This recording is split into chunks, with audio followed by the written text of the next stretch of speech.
दीपक sir. हाँ बेटा sir बोलो। मुझे दो चर वाले जो रैखिक समीकरण निकाय होते हैं उनका हल तो ज्ञात करना आता है, लेकिन जो तीन चर के हमें रैखिक समीकरण मिल जाते हैं उनका हमें निकाय का हल ज्ञात करना नहीं आता है। तो क्या आप हमें वो बता देंगे कि कैसे ऐसा निकालते हैं? बिल्कुल बेटा, बिल्कुल बताएंगे आपको। इस तरह की प्रॉब्लम काफ़ी सारे बच्चों की हो सकती है, तो इसको कैसे सॉल्व किया जाए इसके लिए देखते हैं इस वीडियो को। बच्चों, इस वीडियो में मैं आप सभी को रैखिक समीकरणों के निकाय का हल ज्ञात करना सिखाने वाला हूं। आप सभी ने 10वीं क्लास में दो चरों के रैखिक समीकरण निकाय का हल ज्ञात करना सीखा होगा। वहां पर आपने आलेखीय विधि से, प्रतिस्थापन विधि से, विलोपन विधि से और वज्र गुणन विधि से दो चरों के रैखिक समीकरण निकाय का हल ज्ञात करना सीखा था। अब यदि हमारे पास दो से अधिक चर दिए गए हों किसी रैखिक समीकरण निकाय में, तो उस रैखिक समीकरण निकाय का हल किस प्रकार से ज्ञात किया जाता है, ये मैं आपको इस वीडियो में बताने वाला हूं। तो लास्ट तक इस वीडियो में बने रहिएगा। काफी इंपॉर्टेंट बच्चों ये वीडियो रहेगी आप सभी के लिए।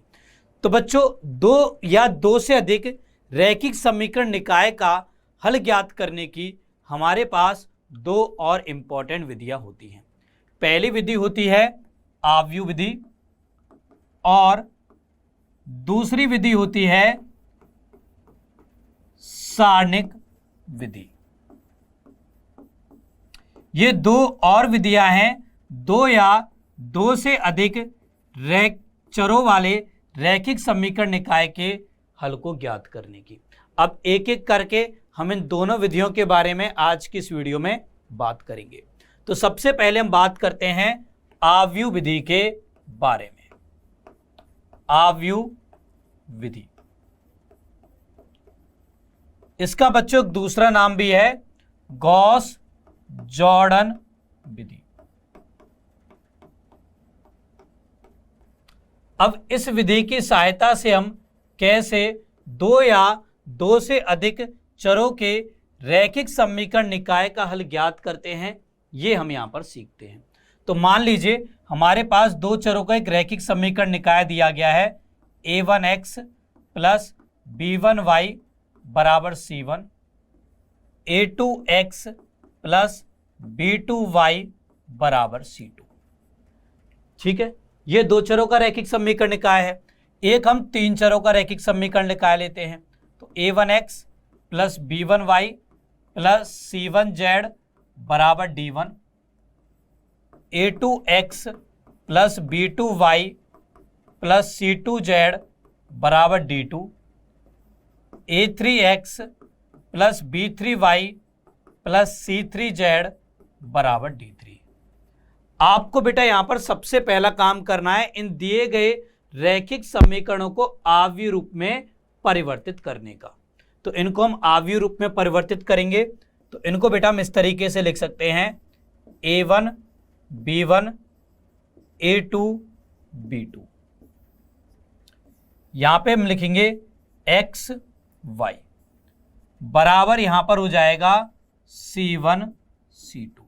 ठीक है, अब यहां पर बच्चों हमारे पास चरों के गुणांक है, तो इसलिए इसे हम गुणांक आव्यूह बोलते हैं। इसको हम कैपिटल ए के द्वारा दर्शाते हैं। ये चरों वाला आव्यूह, तो इसको हम चरांक आव्यूह बोलते हैं। इसको हम कैपिटल एक्स द्वारा दर्शाते हैं। और ये बेटा अचर आव्यूह है, तो इसको हम बी के द्वारा दर्शाते हैं। तो इसका मतलब हमने इस रैखिक समीकरण निकाय को ax बराबर b के रूप में प्रदर्शित कर दिया। अब यहां से मुझे x और y के मान ज्ञात करने हैं। तो बेटा x बराबर होता है यहां पर a इनवर्स b। ठीक है, और a इनवर्स को हम लिख सकते हैं एडजॉइंट ऑफ a बटे a का सारणिक गुणा b। तो ऐसे बेटा हम दो चरों के रैखिक समीकरण निकाय का आव्यूह विधि से हल ज्ञात करते हैं। तीन चरों के रैखिक समीकरण निकाय के बारे में बात करें तो यहां पर पहले हम इसको आव्यूह रूप में परिवर्तित करेंगे। तो ये होगा a1 b1 c1, a2 b2 c2, a3 b3 c3। यहां पर होगा गुणा में x y z, ये आव्यूह होगा, बराबर हो जाएगा D1 D2 D3। ठीक है, यहां पर भी बेटा ये ax बराबर b के रूप में है, तो x बराबर होगा a इनवर्स b के बराबर, और यहां से हम लिख सकते हैं x बराबर एडजॉइंट ऑफ a बटे a का सारणिक गुणा b। तो ऐसे बेटा हम तीन चरों के रैखिक समीकरण निकाय का हल आव्यूह विधि द्वारा ज्ञात करते हैं। चलिए इसका हम एक एग्जाम्पल देखते हैं। तो उदाहरण के तौर पर मान लीजिए हमारे पास दो चरों का एक समीकरण निकाय है x प्लस वाई बराबर 2, x माइनस वाई बराबर 0। ये दो चरों का एक समीकरण निकाय है, मुझे इसका हल ज्ञात करना है आव्यूह विधि द्वारा। तो सबसे पहले बेटा हम यहाँ पर गुणांक आव्यूह लिखेंगे, ये होगा 1 1 1 माइनस 1। चर आव्यूह होगा एक्स वाई बराबर, अचर आव्यूह हो जाएगा 2 0। ठीक है, अब यहां बेटा ये ए एक्स बराबर बी बन गया। अब x बराबर होगा a इनवर्स b के। तो हम इस आव्यूह का व्युत्क्रम ज्ञात करेंगे। अब 2 गुणा 2 कोटि का व्युत्क्रम ज्ञात करना आपको आता ही है। ये बराबर होगा 1 बटे 1 का सारणिक एडजॉइंट ऑफ a के। अब 2 गुणा 2 कोटि का एडजॉइंट कैसे लिखते हैं हम? तो इसके लिए बेटा हम यहां पर इनका स्थान बदल देते हैं। तो इनका स्थान बदलेंगे तो 1 की जगह आ जाएगा -1 और -1 की जगह हो जाएगा 1, और यहां पर बेटा हम चिन्ह बदल देते हैं। तो 1 की जगह होगा -1, यहां पर भी -1 हो जाएगा। ये हो गया एडजॉइंट ऑफ ए का सारणिक हो जाएगा बराबर सारणिक 1 1 1 -1।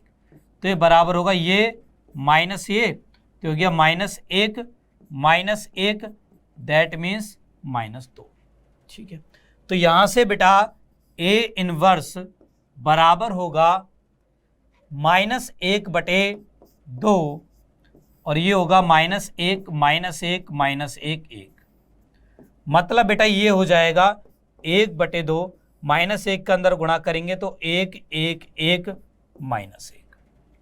ठीक है, अब यहां पर मान रख देंगे तो x बराबर होगा 1 बटे 2 1 1 1 -1, b की जगह होगा 2 0। इन दोनों आव्यूह का आपस में गुणा करोगे तो ये बराबर हो जाएगा 1 बटे 2, 2 यहां पर होगा 2। ठीक है, 1 बटे 2 का अंदर गुणा कर दोगे तो यहां से बेटा हमारे पास x बराबर आएगा 1 1, और x आव्यूह था हमारा एक्स वाई। देन इसके बाद हम तुलना करेंगे, तो तुलना करने पर यहां से x बराबर 1 और y बराबर 1 आ जाएगा। तो ये इस रैखिक समीकरण निकाय का हल होगा। अब आपको दो चरों के रैखिक समीकरण निकाय में ये विधि थोड़ी लेंदी लग रही होगी, बट बेटा तीन चरों के रैखिक समीकरण निकाय में ये विधि बहुत ज़्यादा यूजफुल होती है। अब यहाँ पर बच्चों का क्वेश्चन होता है, सर यदि इस a के सारणिक का मान 0 हो जाए तब क्या करेंगे? तो यदि बेटा a के सारणिक का मान 0 हो जाए तो उस केस में उस निकाय के संगत हल हो भी सकते हैं और नहीं भी हो सकते, बट हाँ इस केस में निकाय का अद्वितीय हल तो नहीं होगा। ठीक है, अब इसके बाद यहां पर हम निकालते हैं एडजॉइंट ऑफ a गुणा b। अब यदि एडजॉइंट ऑफ a गुणा b बराबर आ जाता है 0 के तो अनंत हल होते हैं, निकाय संगत होता है अनंत हल होते हैं, और यदि एडजॉइंट ऑफ a गुणा b नॉट इक्वल टू 0 आता है तो कोई हल नहीं होता। तो इस तरीके से हम दो या दो से अधिक चरों के रैखिक समीकरण निकाय का हल आव्यूह विधि द्वारा ज्ञात करते हैं। अब इसके बाद हम बात करते हैं दूसरी विधि के बारे में। दूसरी विधि है सारणिक विधि, जिसे कुछ किताबों में क्रैमर रूल के नाम से भी लिखा गया है। ये बेटा क्रैमर एक गणितज्ञ थे, उन्होंने एक नियम दिया था, तो उन्हीं के सम्मान में इसको हम क्रैमर नियम बोलते हैं। ठीक है, अब क्रैमर नियम से हम कैसे दो या दो से अधिक चरों के रैखिक समीकरण निकाय का हल ज्ञात करते हैं वो हम यहाँ पर देखते हैं। तो अगेन मैंने माना हमारे पास दो चरों को एक रैखिक समीकरण निकाय है a1x प्लस b1y बराबर c1 and a2x plus b2y बराबर c2, और हमने तीन चरों का भी एक रैखिक समीकरण निकाय मान लिया। a2x plus b2y plus c2z बराबर d2, a3x plus b3y plus c3z बराबर d3। अब क्रैमर नियम के अंतर्गत यहां पर बेटा हम निकालते हैं डेल्टा, डेल्टा 1 एंड डेल्टा 2, इन तीन के मान निकालते हैं। अब डेल्टा बराबर होता है सारणिक a1 b1 a2 b2, delta 1 बराबर होता है सारणिक c1 c2 b1 b2, and delta 2 बराबर होता है a1 a2 b1 b2। ठीक है, अब यदि डेल्टा नॉट इक्वल टू हो 0 के, तो x बराबर होता है delta 1 upon delta, and y बराबर होता है डेल्टा 2 अपॉन डेल्टा। तो ऐसे बेटा हम दो चरों के रैखिक समीकरण निकाय का हल सारणिक विधि द्वारा ज्ञात करते हैं। अब बात करते हैं तीन चरों के रैखिक समीकरण निकाय की। तो यहां पर हम निकालेंगे डेल्टा का मान, ये होगा a1 b1 c1 a2 b2 c2 a3 b3 c3, delta 1 बराबर होगा, यहां पर बेटा ये जो पहला कॉलम है ना, पहला स्तंभ है, इसको हम अचरों वाले स्तंभ से चेंज कर देंगे। तो यहां होगा d1 d2 d3, बाकी दूसरा और तीसरा स्तंभ सेम रहेगा।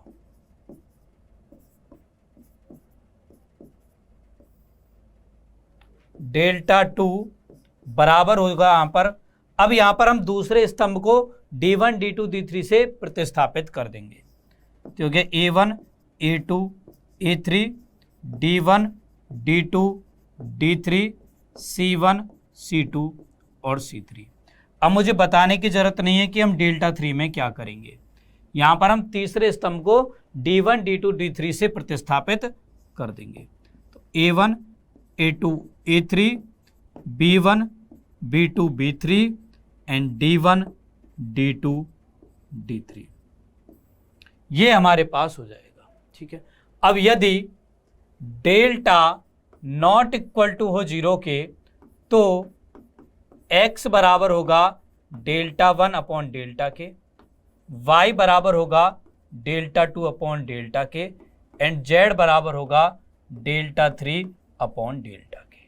ठीक है, अब यहां पर कुछ बच्चों के दिमाग में क्वेश्चन आ रहा होगा कि सर यदि इन दोनों केसों में डेल्टा बराबर 0 हो जाए तो क्या करेंगे। तो बेटा डेल्टा बराबर 0 के केस में निकाय का अद्वितीय हल नहीं होगा। अब इस केस में हमें यह देखना होगा, यदि हमारा दो चरों का रैखिक समीकरण निकाय है तब तो हमें देखना होगा कि डेल्टा 1 और डेल्टा 2 में से कोई एक अशून्य हो। यदि कोई एक अशून्य है तो उस केस में निकाय का कोई हल नहीं होगा, और यदि ये दोनों शून्य हो गए तो बेटा निकाय के अनंत हल होंगे। ठीक है, वहीं यदि हमारे पास तीन चरों का रैखिक समीकरण निकाय दिया गया है तो वहां पर हम डेल्टा 1 डेल्टा 2 और डेल्टा 3 के मान देखेंगे। अब यदि इन तीनों में से किसी एक का मान भी नॉट इक्वल टू 0 हो गया, यानी अशून्य हो गया, तब तो उस निकाय के कोई हल नहीं होंगे। परंतु यदि इन तीनों का मान भी शून्य के बराबर है तो निकाय के अनंत हल होंगे। अब अनंत हल के केस में हम z बराबर t रख के x और y के मान t के पदों में ज्ञात कर लेंगे। तो इस तरीके से बेटा हम दो और दो से अधिक रैखिक समीकरणों के निकाय का हल ज्ञात करते हैं।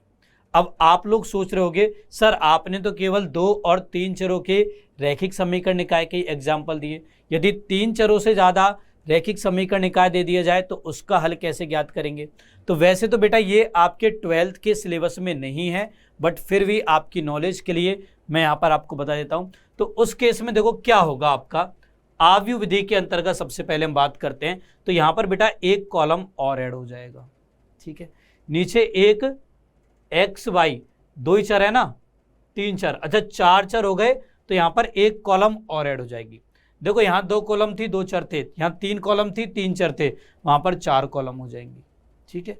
4 समीकरण दिए गए होंगे तो 4 रो होंगी 4 कॉलम होंगी, 5 चर दे दिए जाएंगे तो 5 रो हो जाएंगी 5 कॉलम हो जाएंगी। तो उस तरीके से आगे बढ़ते चले जाएंगे। तरीका यही रहेगा क्वेश्चंस को सॉल्व करने का, ठीक है। तो ऐसे बेटा हम 2 अथवा 2 से अधिक चरों के रैखिक समीकरण निकाय का हल ज्ञात करते हैं। यदि ये वीडियो आपको अच्छी लगी हो तो प्लीज़ इसको लाइक ज़रूर करिएगा, साथ में आप सभी अपने सभी फ्रेंड्स के साथ इस वीडियो को ज़रूर शेयर करिएगा। बेटा मैं आपको एक क्वेश्चन देता हूँ, उसके ऊपर आपको इन दोनों मेथड को लगाना है। क्वेश्चन है x plus Y plus Z बराबर 3, x minus Y plus Z बराबर में 1 and 2x minus Y plus 3z बराबर 4, ठीक है। आपको बेटा इस 3 चरों के रैखिक समीकरण निकाय का हल ज्ञात करना है और इसका आंसर आप सभी मुझे इस वीडियो के कमेंट सेक्शन में लिख के बताएंगे, ठीक है। तो इस तरीके से बेटा और भी इस तरह की आपको यदि वीडियो जाननी है तो इसके लिए अभी आप मेरे चैनल को सब्सक्राइब करें, साथ में इस वीडियो को अपने सभी फ्रेंड्स के साथ शेयर करें और लाइक ज़रूर करें बेटा, ओके। अब इसी तरीके की और वीडियो में हमारी जल्दी मुलाकात होगी, तब तक के लिए अलविदा मेरे दोस्तों।